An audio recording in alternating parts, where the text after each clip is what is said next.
Hello guys, आपका स्वागत है हमारे चैनल इजी ट्रिक्स में। और आज हम बात करेंगे फाइनेंशियल अकाउंटिंग के बारे में। आज हम सीखेंगे बेसिक अकाउंटिंग के बारे में। अकाउंटिंग क्या होती है, कॉन्सेप्ट ऑफ अकाउंटिंग।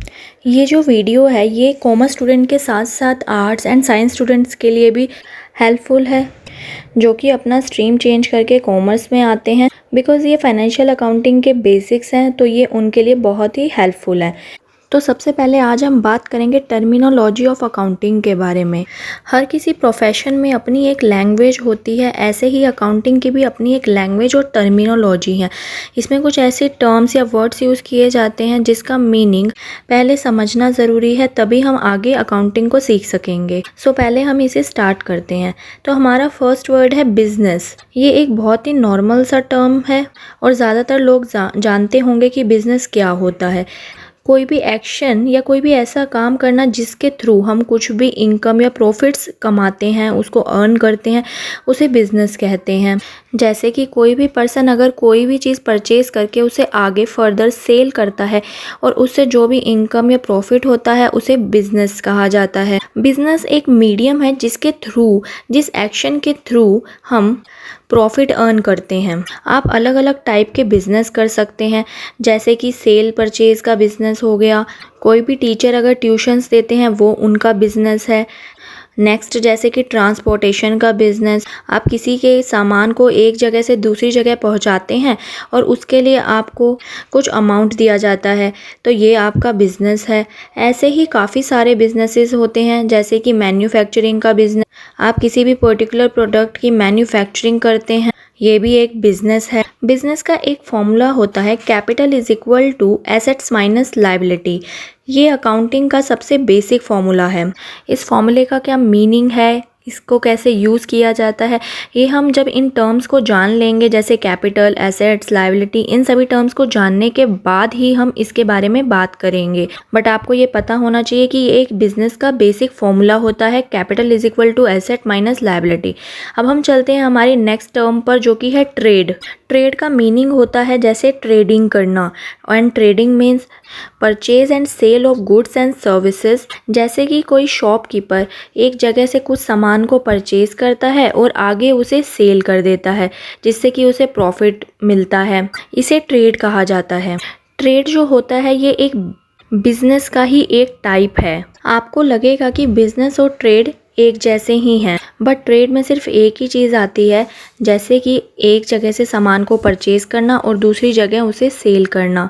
जबकि हमने बिजनेस में देखा था कि मैन्युफैक्चरिंग भी बिजनेस का ही एक टाइप है, बट वो ट्रेड में नहीं आती है। अगर आप किसी प्रोडक्ट का प्रोडक्शन कर रहे हैं या मैन्युफैक्चरिंग कर रहे हैं तो वो ट्रेड नहीं होता है। जो बिज़नेस टर्म है वो ट्रेड से काफ़ी ज़्यादा वाइड टर्म है और उसका स्कोप काफ़ी वाइड है। बिज़नेस में काफ़ी सारी चीज़ों को इंक्लूड किया जाता है, बट ट्रेड में सिर्फ सेल परचेज को ही इंक्लूड किया जाता है। अब हम बात करते हैं अपनी नेक्स्ट टर्म की, जो कि है प्रोफेशन।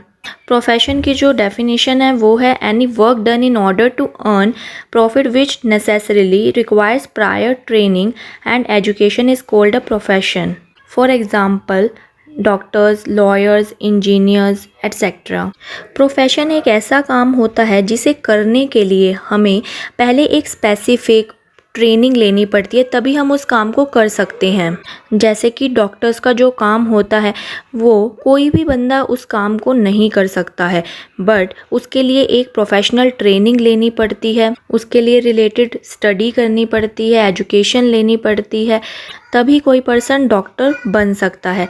सेम ऐसे ही लॉयर के लिए भी उससे रिलेटेड स्टडी करने के बाद, उसकी ट्रेनिंग करने के बाद ही कोई पर्सन लॉयर बन सकता है। डॉक्टर्स, लॉयर्स, इंजीनियर्स, इन सब के अलावा भी बहुत सारे प्रोफेशंस होते हैं, जैसे कि टीचर बनने के लिए भी आपको एक पर्टिकुलर ट्रेनिंग लेनी पड़ेगी, तभी आप टीचिंग कर सकते हैं। Architect, chartered accountant, company secretary, ये सभी एक प्रोफेशनल वर्क होते हैं और इनको एजुकेशनल लेने के बाद ही और ट्रेनिंग करने के बाद ही इन्हें आगे फर्दर परस्यू किया जा सकता है। प्रोफेशन भी ट्रेड की तरह ही बिजनेस का ही एक पार्ट है। जैसे कि आपको पहले ही बताया गया है कि बिजनेस का जो स्कोप है वो काफ़ी वाइड है, उसमें ट्रेड, प्रोफेशन, ये सभी चीज़ें इंक्लूडेड होती हैं। अब हम अपनी नेक्स्ट टर्म की बात करते हैं जो कि है प्रोपराइटर। अब हम जानते हैं कि प्रोपराइटर क्या होता है। इससे पहले आपको एक कॉन्सेप्ट को समझना पड़ेगा। आपने कंपनीज़, पार्टनरशिप फर्म, इन सब के बारे में ज़रूर सुना होगा।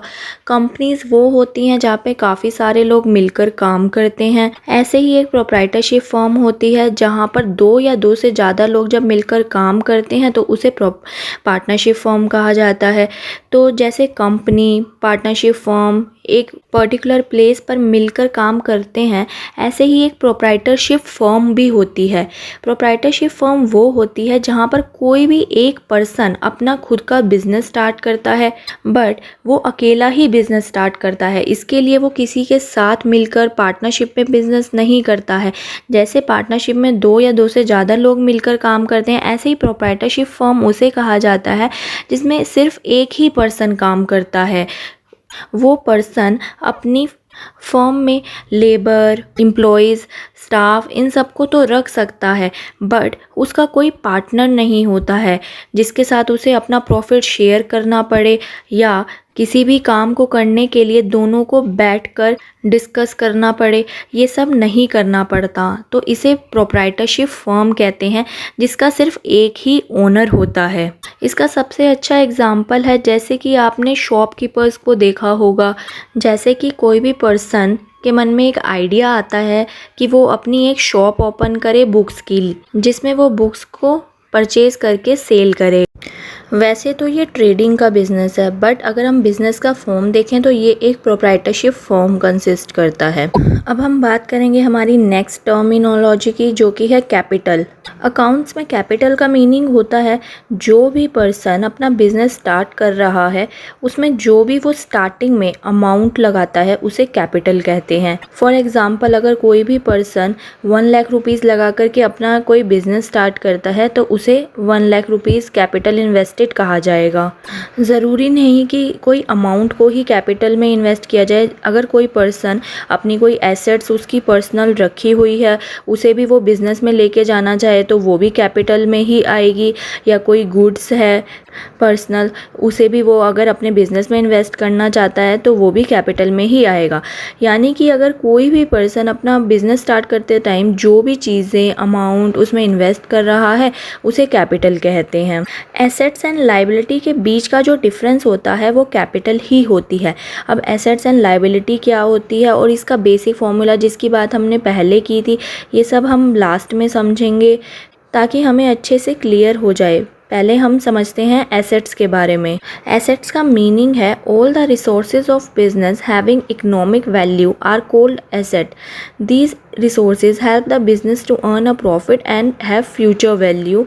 These are important for running a business and are in the possession of businessman. Simply proprietorship firm में प्रोप्राइटर के नाम पर जो भी चीज़ें होती हैं चाहे वो मूवेबल हों चाहे वो इमूवेबल हों वो सभी एसेट्स होती हैं। ऐसे ही कंपनी में कंपनी के नाम पर जो सभी चीज़ें होती हैं उन्हें भी एसेट कहा जाता है। सेम ऐसे ही पार्टनरशिप फर्म में भी फर्म के नाम पर जो चीज़ें हैं उन्हें एसेट्स कहा जाता है। एसेट्स 2 टाइप की होती है और इन टाइप्स को जानकर आपको ये क्लियर हो जाएगा कि एसेट्स क्या होती हैं। इनके एग्जांपल्स जान के और अच्छे से ये चीज़ क्लियर हो जाएगी। तो सबसे पहले है फिक्स्ड एसेट। फिक्स्ड एसेट का मीनिंग है the asset which are used by business for a long time are called fixed asset और नॉन करंट एसेट्स। वो एसेट्स जो बहुत ही लंबे समय के लिए यूज़ की जाने वाली हैं बिजनेस में उसे फिक्स्ड एसेट या नॉन करंट एसेट भी कहते हैं। These are continue to be used by the business for a period of more than 1 year। ये जो लॉन्ग टर्म एसेट्स होती हैं या नॉन करंट या फिक्स एसेट जिन्हें कहा जाता है इसे मिनिमम 1 साल के लिए तो यूज़ किया ही जाता है। फिक्स्ड एसेट मूवेबल भी हो सकती है और इमूवेबल भी हो सकती है। अब हम इसके एग्जांपल देखते हैं। फिक्स्ड एसेट्स के एग्जांपल हैं जैसे कि land, building, plant, machinery, furniture, vehicle, ये सभी फिक्स्ड एसेट होती हैं। फिक्स्ड एसेट टाइम के साथ साथ डेप्रिशिएट भी होती है। डेप्रिशिएट का मीनिंग हम आगे और अच्छे से जानेंगे, बट यहाँ पर थोड़ा सा जान लेते हैं। जैसे कि कोई भी मशीन है, अगर वो टाइम के साथ चाहे आप उसे यूज़ करो या ना करो, बट आप उसे अगर रीसेल करते हो तो उसकी वैल्यू कुछ % कम हो ही जाती है। तो जितने में आपकी वो एसेट्स रीसेल हो रही है उसे आप कहोगे डेप्रिशिएटेड वैल्यू। नेक्स्ट अब हम बात करते हैं करंट एसेट की। The assets which are used up in 1 year or easily get converted into cash in 1 year are called current assets। जो ये current assets होती हैं ये मैक्सिमम 1 साल से कम में ही यूज़ हो जाती हैं और इसे कैश में भी कन्वर्ट करना यानी कि सेल करना फिक्स एसेट से कंपैरेटिवली ज़्यादा इजी होता है। करंट एसेट्स जो होती हैं वो हैं raw material, finished good, debtors, cash balance and bank balance. Raw material and finished goods ये मैन्युफैक्चरिंग कंसर्न में ही यूज़ किया जाता है। जैसे कि अगर कोई भी बिज़नेस अपना कुछ सामान मैन्युफैक्चरिंग करके सेल करता है तो उसके लिए उसे कुछ रॉ मटेरियल परचेज़ करना होगा, उसे प्रोसेस करके फिनिश्ड गुड में कन्वर्ट करना होगा और फिर उस गुड को सेल करेंगे। तो ये होता है raw material and finished good. Next है यहाँ पे डेटर्स। डेटर का मतलब होता है जो भी बिजनेस ने जिन भी लोगों से पैसे लेने हैं उन लोगों को डेटर्स कहा जाता है। जैसे कि मान लीजिए अगर हमारी कंसर्न यानी कि बिज़नेस का नाम ए लिमिटेड है तो ए लिमिटेड ने जिन भी लोगों से पैसे लेने हैं उनके लिए वो डेटर्स हो जाएंगे। और बिज़नेस में जितना भी कैश बैलेंस है या बैंक में जितना भी बैलेंस है वो भी करंट एसेट ही होता है। तो अब आपको ये क्लियर हो गया होगा, raw material, finished good, debtors, cash, bank balance ये सभी करंट एसेट्स होती हैं। यूजुअली करंट एसेट वो होती हैं जिसको 1 ईयर से कम में ही कैश में कन्वर्ट किया जा सके, या फिर कह सकते हैं जिस भी प्रोडक्ट का बिज़नेस कंपनी कर रही है वो सारे प्रोडक्ट यानी कि रॉ मटेरियल, फिनिश्ड गुड ये भी करंट एसेट में ही आ जाता है। और फिक्स एसेट में वो चीज़ें आती हैं जिनका यूज़ करते हुए इन रॉ मटेरियल को फिनिश्ड गुड में कन्वर्ट किया जा रहा है। जैसे कि अगर आप कोई भी प्रोडक्ट मैन्युफैक्चर कर रहे हैं तो आपको कुछ जगह की ज़रूरत होगी जिसे लैंड, बिल्डिंग ये सब कहा जाता है। सेकंड, आपको वहाँ पर मशीन्स की ज़रूरत होगी, प्लांट की ज़रूरत होगी या कोई फर्नीचर की ज़रूरत होगी और एक जगह से दूसरी जगह जाने के लिए व्हीकल की ज़रूरत होगी। तो इन सभी चीज़ों को फिक्स एसेट कहा जाता है। अब हम नेक्स्ट टर्म की बात करेंगे जो कि है liability. The amount which business owes to other is called its liability. There is a certain amount which business is under obligation to pay। Liability का मीनिंग होता है कि अगर किसी पर्सन ने या किसी बिज़नेस के ओनर ने किसी का अमाउंट दूसरे पर्सन का अमाउंट पे करना है तो वो उसकी लाइबिलिटी बन जाती है। इसे एक सिंपल से एग्ज़ाम्पल से समझते हैं।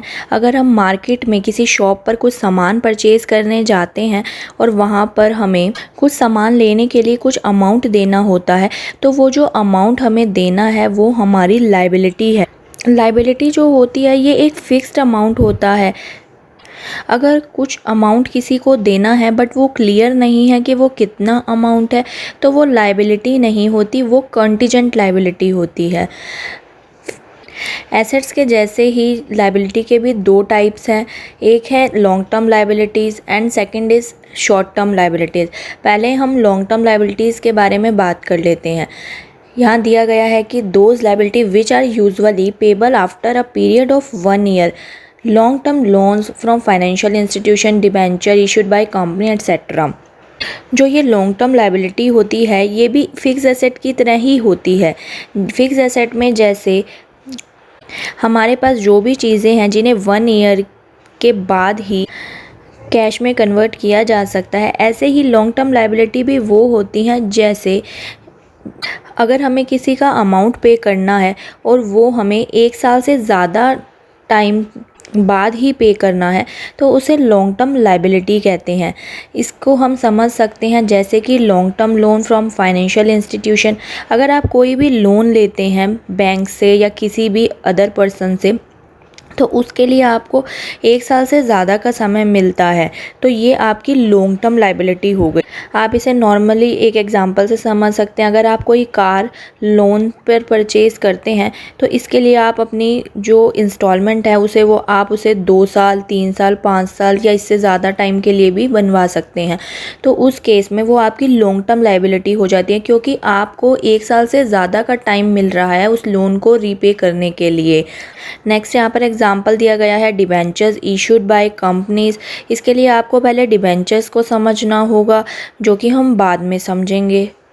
अभी हम बात करते हैं लायबिलिटी के सेकंड टाइप की, जो कि है short term liabilities. These are those which are payable within 1 year. Short term liability वो होती हैं जिसे 1 साल से कम में ही पे करना होता है। For example creditors, bank overdraft etcetera. Creditors को पहले हम जान लेते हैं क्रेडिटर्स कौन होते हैं। जैसे कि आपने डेटर्स के बारे में जाना था कि बिज़नेस ने किसी से अगर कोई अमाउंट लेना है तो उसे डेटर्स कहते हैं। सेम ऐसे ही क्रेडिटर्स होते हैं, अगर बिज़नेस ने किसी को कोई अमाउंट देना है तो उसे क्रेडिटर कहते हैं। जैसे कि अगर आपने कोई चीज़ परचेज़ करी है और आपने किसी को कोई अमाउंट उसके लिए पे करना है, तो वो आपके क्रेडिटर हैं। और अगर आपने किसी को कोई चीज़ सेल करी है और उससे आपको उस चीज़ के लिए अमाउंट रिसीव करना है, तो वो आपके डेटर्स हैं। तो आपको क्रेडिटर एंड डेटर में भी डिफरेंस समझ आ गया होगा। नेक्स्ट अब शॉर्ट टर्म लायबिलिटी का एक और एग्जांपल है, जो कि है बैंक ओवरड्राफ्ट। आपने सेविंग बैंक अकाउंट के बारे में ज़रूर सुना होगा, और ज़्यादातर लोगों का सेविंग अकाउंट होता है बैंक में, जिसमें आप कुछ अमाउंट रख सकते हो। ऐसे ही 2 और अकाउंट होते हैं, जैसे कि current account and bank overdraft account. Current account वो होता है जो कि एक बिज़नेस को रन करने के लिए बैंक में अपना एक अकाउंट ओपन करवाना होता है, जो होता है करंट अकाउंट। आप सेविंग बैंक में को यूज़ करते हुए अपना बिज़नेस रन नहीं कर सकते, उसके लिए आपको एक करंट अकाउंट ओपन कराना होगा। उसके लिए आपको अलग अलग फैसिलिटीज़ बिज़नेस को मिलती है, इसीलिए ही करंट अकाउंट लोग ओपन कराते हैं अपने बिज़नेस को चलाने के लिए। ऐसे ही एक अकाउंट होता है bank overdraft account. Bank overdraft account वो अकाउंट होता है जिसमें आपको एक लिमिट दे दी जाती है। फॉर एग्ज़ाम्पल 5 लाख आपकी लिमिट है, आपने एक बैंक ओवरड्राफ्ट अकाउंट खुलवाया, उसमें आपकी 5 लाख की लिमिट है। यानी कि अगर आपके अकाउंट में कभी भी कोई अमाउंट नहीं होगा, फिर भी आप -5 लाख तक अपने क्रेडिटर्स को अमाउंट वहाँ से पे कर सकते हैं। अगर आप चेक लगाएंगे तो आपका चेक बाउंस नहीं होगा। यानी कि अगर आपने अपने क्रेडिटर को कोई चेक दिया है और आपके अकाउंट में ज़ीरो बैलेंस है, तो भी वो बैंक आपके अकाउंट में से पैसे मैक्सिमम आपकी लिमिट तक आपके क्रेडिटर को या जिसको आपने चेक दिया है उसे पे कर देगा, क्योंकि आपकी 5 लाख तक की लिमिट है। ये लिमिट चेंज भी होती है, ये कोई फिक्स्ड लिमिट नहीं होती है ये, बट इसके लिए आपको बैंक के पास अपने को सिक्योरिटीज़ रखनी होती हैं, तभी आपकी लिमिट डिसाइड की जाती है। तो अभी हमने जाना long term liabilities and short term liabilities के बारे में। लॉन्ग टर्म लायबिलिटीज़ वो होती है जो 1 साल से ज़्यादा के बाद हमें किसी को कोई अमाउंट पे करना होता है, जैसे कि लोन्स हो गए, डिबेंचर्स हो गए।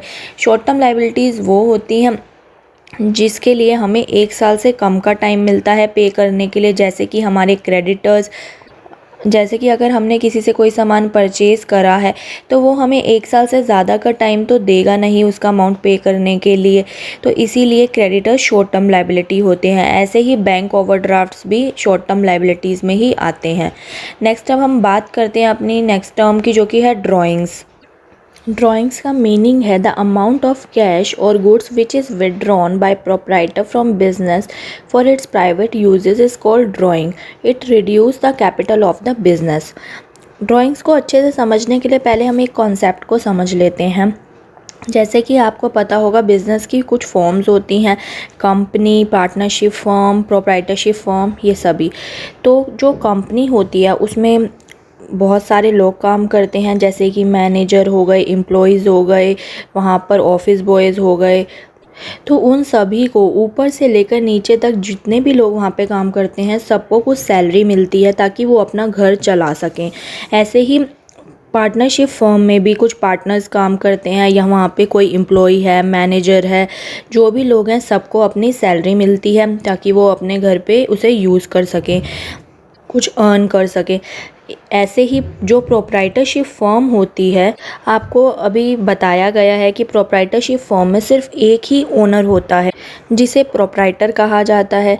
उसे भी अपने लिए कुछ अमाउंट बिजनेस से निकालना होता है, बट उसे कोई सैलरी नहीं मिलती है और उसे जो भी अमाउंट चाहिए होता है वो उसे ड्राइंग में डाल दिया जाता है। हर बिजनेस फर्म के ओनर को कुछ अमाउंट तो चाहिए ही होता है। ऐसे ही कंपनी के जो ओनर होते हैं वो होते हैं शेयर होल्डर, पार्टनरशिप के जो ओनर होते हैं वो होते हैं पार्टनर्स, ऐसे ही प्रोप्राइटरशिप का जो ओनर होता है प्रोप्राइटर। तो अभी बताया है जैसे कि कंपनी में तो जो शेयर होल्डर होते हैं उन्हें डिविडेंड दे दिया जाता है, पार्टनरशिप फर्म में पार्टनर्स को शेयर प्रॉफिट दिया जाता है या सैलरी दी जाती है या कमीशन दिया जाता है। बट प्रोप्राइटरशिप फर्म में प्रोप्राइटर को कोई सैलरी नहीं मिलती है, कोई कमीशन नहीं मिलता है। तो उसके लिए उस जो भी अमाउंट वो विड्रॉ करता है, यानी कि जो भी अमाउंट वो निकालता है बिजनेस से, उसे ड्राइंग कहा जाता है। ड्राइंग का कॉन्सेप्ट सिर्फ प्रोप्राइटरशिप फर्म में ही यूज़ किया जाता है, इसे पार्टनरशिप फर्म या फिर कंपनी या किसी अदर फर्म में यूज़ नहीं किया जाता है। नेक्स्ट अब हम बता दें कि जैसे कि अकाउंटिंग करते टाइम कैपिटल ड्राइंग जो होती है वो कैपिटल का ही एक पार्ट होती है। कैपिटल वो होती है जो एक बिजनेसमैन अपने बिजनेस में इन्वेस्ट करता है। ड्राइंग वो होती है जो कि एक प्रोप्राइटर अपने बिजनेस से विड्रॉ करता है, निकालता है। तो कैपिटल और ड्राइंग ये कैपिटल का ही एक पार्ट होती है। बिजनेस में अमाउंट का आना कैपिटल होता है, बिजनेस से अमाउंट का जाना ड्राइंग होता है। अब ये अमाउंट कहाँ से आता है, कहाँ जाता है, तो ये बिजनेसमैन यानी प्रोप्राइटर के पर्सनल अकाउंट से आता है। अगर बिजनेस में कोई अमाउंट तो उसे कैपिटल कहते हैं, और अगर बिजनेस के अकाउंट से प्रोप्राइटर के पर्सनल अकाउंट में कोई अमाउंट जाता है तो उसे ड्राइंग कहते हैं। तो यहाँ पे आपका कैपिटल का और ड्राइंग का जो कॉन्सेप्ट है वो और भी क्लियर हो गया होगा। अब हम बात करते हैं नेक्स्ट टर्म की, जो कि है गुड्स। गुड्स का मीनिंग है the things which are bought up and sold by business are called goods. Goods में be raw material, work in progress और फिनिश्ड गुड। गुड्स को हिंदी में माल कहा जाता है। गुड्स में भी raw material, work in progress of finished goods. जो गुड्स होता है वो रॉ मटेरियल भी हो सकता है, वर्क इन प्रोग्रेस जो काम चल रहा है उसे भी गुड्स कहा जाता है, और जो फिनिश्ड गुड्स होता है उसे भी गुड्स कहा जाता है। In accounting when goods are purchased it is written as purchases. जब भी अकाउंटिंग बुक्स में गुड्स की एंट्री की जाती है तो उसे परचेजेस लिखा जाता है। जैसे कि अगर किसी बिजनेस में कुछ भी रॉ मटेरियल परचेज करा तो उसको मटेरियल को तो गुड्स कहा जाएगा, बट जब आप उसकी एंट्री करोगे तो परचेज से एंट्री होगी, और वो क्या एंट्री होगी वो हम आगे बात करेंगे उसके बारे में। ऐसे ही जब गुड्स को सेल किया जाता है तो उसे गुड्स ही कहा जाता है, बट जब आप उसकी अकाउंटिंग एंट्री करते हो तो उसे एज सेल्स एंट्री करते हो। And it is written as a stock if remains unsold at the end of the year. अगर साल के आखिरी में कुछ भी स्टॉक बच जाता है, कुछ भी गुड्स बच जाता है, तो उसे क्लोजिंग स्टॉक कहा जाता है। ऐसे ही साल के स्टार्टिंग में जब भी कोई गुड्स बचा हुआ होता है पुराना, उसे ओपनिंग स्टॉक कहा जाता है। नेक्स्ट अब हम बात करेंगे हमारी नेक्स्ट टर्म की, जो है purchases. Goods brought for resale are called purchases. This may be in form of raw material और finished goods. Purchase of assets is not called purchases because assets are not purchased for resale.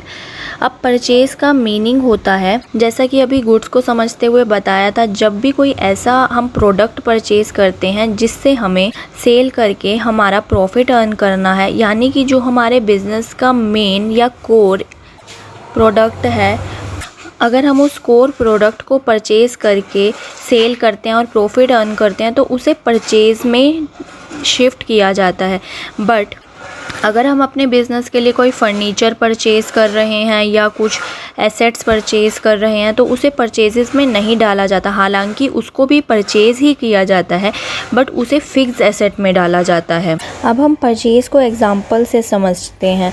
अगर कोई person अपना furniture का business establish करता है, यानी कि वो चेयर्स टेबल्स बना करके रॉ मटेरियल परचेज़ करके उसकी मैन्युफैक्चरिंग करके आगे फर्दर सेल करता है, तो इस केस में फर्नीचर उसका कोर प्रोडक्ट है।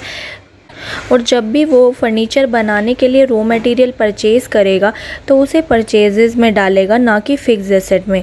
इसके अलावा जो भी मशीन्स, बिल्डिंग, लैंड, प्लांट, ये सब चीज़ें पर लेगा तो उसे फिक्स एसेट में ट्रांसफ़र करेगा। बट उसका काम अगर फर्नीचर का है और उसका जो रॉ मटेरियल परचेज़ कर रहा है तो वो सब परचेजेस में जाएगा। अब हम नेक्स्ट एग्जांपल भी समझ लेते हैं जिससे कि परचेज़ का कॉन्सेप्ट क्लियर हो जाएगा। जैसे कि अगर किसी पर्सन का टेक्सटाइल का काम है, वो कुछ फैब्रिक परचेज़ करके उसको यूनिफॉर्म्स में कन्वर्ट करके उसे सेल करता है। इसके लिए उसे काफ़ी सारी मशीन्स चाहिए होती हैं। तो जब भी वो पर्सन यूनिफॉर्म बनाने के लिए फैब्रिक परचेज़ करेगा तो वो परचेज़ में जाएगा। और जो यूनिफॉर्म बनाने के लिए मशीन्स की ज़रूरत है उसको अगर परचेज़ करता है तो वो फिक्स एसेट्स में चला जाएगा। अब हम अपनी नेक्स्ट टर्म के बारे में बात करते हैं जो कि है sales. When purchase goods are sold in order to earn a profit are called sales. When goods are sold for cash it is called cash sale and goods sold on credit are called credit sales. Businessman जिस भी चीज़ का business कर रहा है, जब उस product को cell करता है तो उसे सेल कहा जाता है। और अगर कोई ऐसा प्रोडक्ट जो कि उसकी फ़िक्स एसेट है, अगर वो उसे रीसेल कर रहा है तो उसे फ़िक्स एसेट से ही क्रेडिट किया जाता है। अगर बिजनेसमैन के पास कोई मशीन रखी है जो कि अब उसके काम की नहीं है तो उसे वो रीसेल कर देता है, तो उस केस में वो मशीन रीसेल सेल्स में नहीं जाएगी, उसके लिए फ़िक्स एसेट को ही क्रेडिट करना होगा। अब हम बात करते हैं हमारी नेक्स्ट टर्म की जो कि है purchase return. Goods once purchased by the business are return back due to any reason is called purchase return और रिटर्न आउटवर्ड।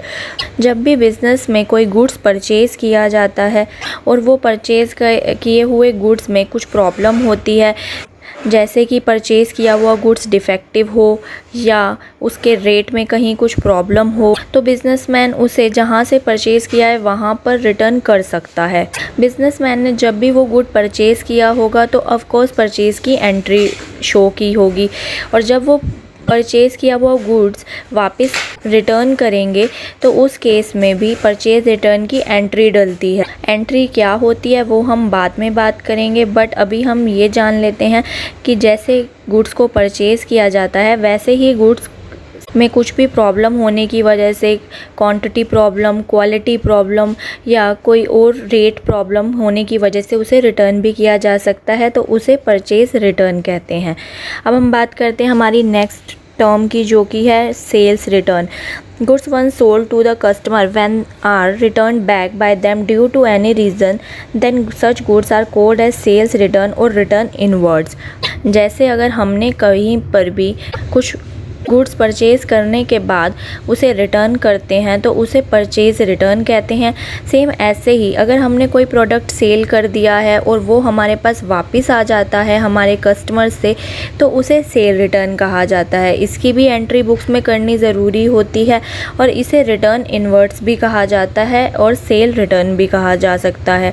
ऐसे ही परचेज़ रिटर्न को रिटर्न आउटवर्ड कहा जाता है। परचेज़ रिटर्न को रिटर्न आउटवर्ड इसलिए कहा जाता है क्योंकि आप परचेज़ किए गए गुड्स को वापस बाहर दे रहे हैं, तो इसलिए इसे आउटवर्ड कहा जाता है। और सेल रिटर्न को रिटर्न इनवर्ड इसलिए कहा जाता है क्योंकि सेल किया हुआ गुड वापस आपके पास इनवर्ड आ रहा है, इसलिए इसे सेल रिटर्न या रिटर्न इनवर्ड्स कहा जाता है। नेक्स्ट अब हम बात करते हैं स्टॉक की। These are those goods which are left unsold in the business at the end of the year. The goods unsold at the end of the accounting year are called closing stock. The same stock is called opening stock at the beginning of a new accounting year. जैसे अभी हमने goods की बात की थी, goods को ही stock भी कहा जाता है। जब भी आप अकाउंटिंग एंट्री करेंगे तो आप कहीं पर भी गुड्स वर्ड यूज़ नहीं कर सकते, आपको एंट्री करते टाइम स्टॉक वर्ड का यूज़ करना होता है। एंट्री करते टाइम कुछ नरेशंस लिखी जाती हैं। नरेशंस यानी कि कुछ ऐसी लाइंस जिससे कि आपको पता चल जाए कि आपने एंट्री क्या करी है, वो उसका एक ब्रीफ होता है। तो आप जब उसका नरेशन लिख रहे हैं तो आप उसमें गुड्स वर्ड का यूज़ कर सकते हैं, बट जब भी आप एक एंट्री करते हैं तो उसमें गुड्स वर्ड यूज़ नहीं किया जाता, उसमें स्टॉक वर्ड यूज़ किया जाता है। अब स्टॉक दो टाइप का होता है। एक होता है ओपनिंग स्टॉक और एक होता है क्लोजिंग स्टॉक। ओपनिंग स्टॉक को stock at the beginning of the year भी कहते हैं और क्लोजिंग स्टॉक को stock at the end of the year भी कहते हैं। सबसे पहले जान लेते हैं कि एक अकाउंटिंग ईयर कब से कब तक होता है। अकाउंटिंग ईयर जो स्टार्ट होता है वो होता है 1 अप्रैल से और एंड होता है 31 मार्च ऑफ द नेक्स्ट ईयर को। तो 1 अप्रैल को जो भी स्टॉक रॉ मटेरियल या वर्क इन प्रोग्रेस या फिर फिनिश्ड गुड्स में रखा होता है उसे ओपनिंग स्टॉक कहते हैं। ऐसे ही 31 मार्च को बिज़नेस में जो भी रॉ मटेरियल या फिर वर्क इन प्रोग्रेस स्टॉक या फिनिश्ड गुड्स रखा होता है उसे क्लोजिंग स्टॉक कहा जाता है। अब हम नेक्स्ट टर्म के बारे में बात करते हैं जो कि है revenue. These are the amount received by a business for selling goods और services. These amount is received from day to day business activity in the form of rent, interest, commission, discount, dividend etcetera. Revenue का meaning होता है simply income. किसी भी business का एक simple सा formula होता है income minus expenses is equal to profit. आपकी बिज़नेस की जो भी इनकम हुई है अगर आप उसमें से अपने बिज़नेस के एक्सपेंसेस को अगर लेस कर देते हैं तो आपको आपका प्रॉफिट या लॉस मिल जाएगा। तो उसी इनकम को रिवेन्यू कहते हैं। जब भी आप अपनी डे टू डे सेलिंग करते हैं तो जो भी अमाउंट आपको उससे रिसीव होता है उसे रिवेन्यू या इनकम कहते हैं। इनकम एक टाइप का ग्रुप होता है, इसके अंडर कई सारी अलग अलग टाइप की इनकम्स आती है जैसे कि सेल्स जो एक वर्ड है ये एक लेजर है अकाउंटिंग में। इसको ग्रुपिंग आप इनकम्स के अंडर करेंगे। इनकम 2 टाइप की होती है बिज़नेस में, एक होती है डायरेक्ट इनकम और एक होती है इनडायरेक्ट इनकम। सेल्स जो यूज़ होती है वो होती है डायरेक्ट इनकम में, क्योंकि अगर आपने कोई बिज़नेस स्टार्ट करा है वो आपने कुछ भी प्रोडक्ट के परचेज सेल्स के लिए ही स्टार्ट करा है तो जो भी आपकी सेल होती है वो आपकी डायरेक्ट इनकम है। बट साथ ही साथ अगर आपका कोई एक्स्ट्रा इनकम अर्न हो रही है तो उसे आप इनडायरेक्ट इनकम में भी दिखा सकते हो। हम इसे एक एग्जांपल से समझते हैं। जैसे कि किसी भी पर्सन ने एक अपना बिजनेस स्टार्ट किया, उसने बिजनेस स्टार्ट करने के लिए अपनी एक प्रॉपर्टी परचेज करी और उस पर्सन का बिजनेस है बुक्स परचेज सेल का। उसने जो भी प्रॉपर्टी परचेज करी है वो उसका 60% हिस्सा ही सिर्फ अपनी बिजनेस के लिए यूज़ कर रहा है, बाकी 40% हिस्सा उस प्रॉपर्टी का वैकेंट हुआ है। तो इस केस में वो अपने उस वैकेंट प्रॉपर्टी को रेंट पर दे देता है। तो जो भी उसको रेंट रिसीव होता है वो उसकी इनडायरेक्ट इनकम है और जो भी वो बुक सेल करके इनकम अर्न कर रहा है वो उसकी सेल इनकम या डायरेक्ट इनकम है। तो आपको ये रिवेन्यू के जो 2 पार्ट हैं direct income, indirect income, I hope ये क्लियर हो गए होंगे। आज हमने अकाउंटिंग के कुछ टर्मिनोलॉजी के बारे में जाना, बट अभी और भी अकाउंटिंग टर्म्स रिमेनिंग है जिसे हम अपनी नेक्स्ट वीडियो में जानेंगे। आई होप आपको ये वीडियो अच्छी लगी होगी और जो भी टर्म्स हैं वो आपको अच्छे से समझ आई होगी। प्लीज़ चैनल को सब्सक्राइब करें, वीडियो को लाइक एंड शेयर करें और आगे आने वाली वीडियोस का नोटिफिकेशन आपको मिले इसके लिए आप बेल आइकन पर प्रेस करें। और भी commerce and law related videos को देखने के लिए प्लेलिस्ट में जाकर उसे ज़रूर देखें। और अगर आप किसी पर्टिकुलर टॉपिक पर वीडियो चाहते हैं तो उसे कमेंट सेक्शन में ज़रूर मेंशन करें।